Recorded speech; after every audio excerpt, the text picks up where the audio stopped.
राधे राधे सभी भक्तों को।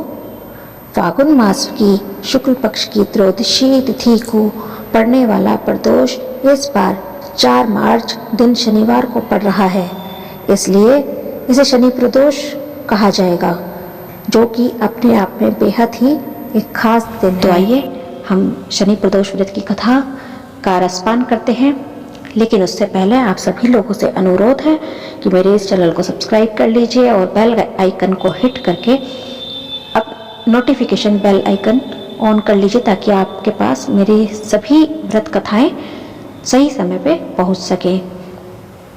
बोलिए भगवान शंकर की जय। व्रत की कहानी मैं आप यहाँ से आरंभ करती हूँ। प्राचीन समय की बात है। एक नगर सेठ धन दौलत और वैभव से संपन्न था। वह अत्यंत दयालु था। उसके यहाँ से कभी कोई भी खाली हाथ नहीं लौटता था। वह सभी को जी भर कर दान दक्षिणा देता था, लेकिन दूसरों को सुखी देने वाले सेठ और उसकी पत्नी स्वयं काफी दुखी थे।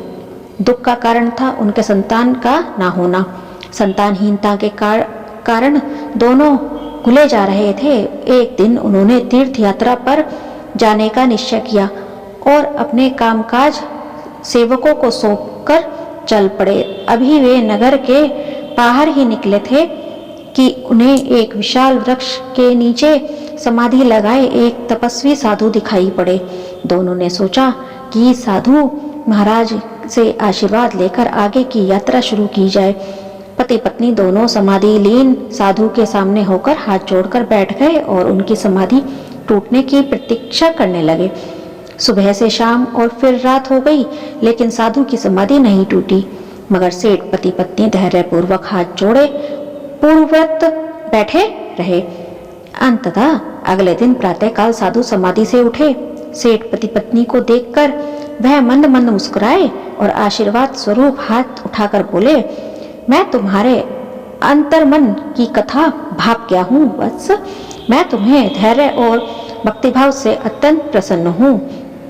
साधु ने संतान प्राप्ति के लिए उन्हें शनि प्रदोष व्रत की करने की विधि समझाई और शंकर भगवान की निम्न वंदना बतलाई।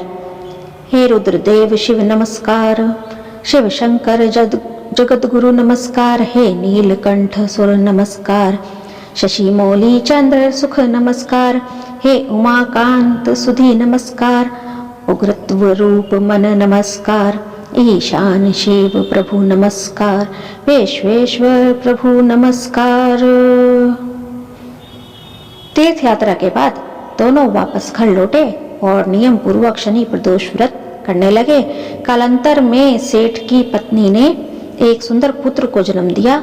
शनि प्रदोष व्रत के प्रभाव से उनके यहाँ छाया अंधकार लुप्त हो गया। दोनों आनंद पूर्वक रहने लगे। बोलिए भगवान शिव शंकर की जय। उमापति भगवान शिव शंकर की जय। हर हर महादेव शिव शंभु।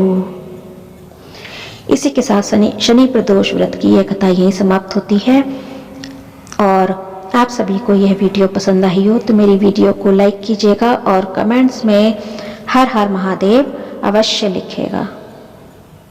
हर हर महादेव।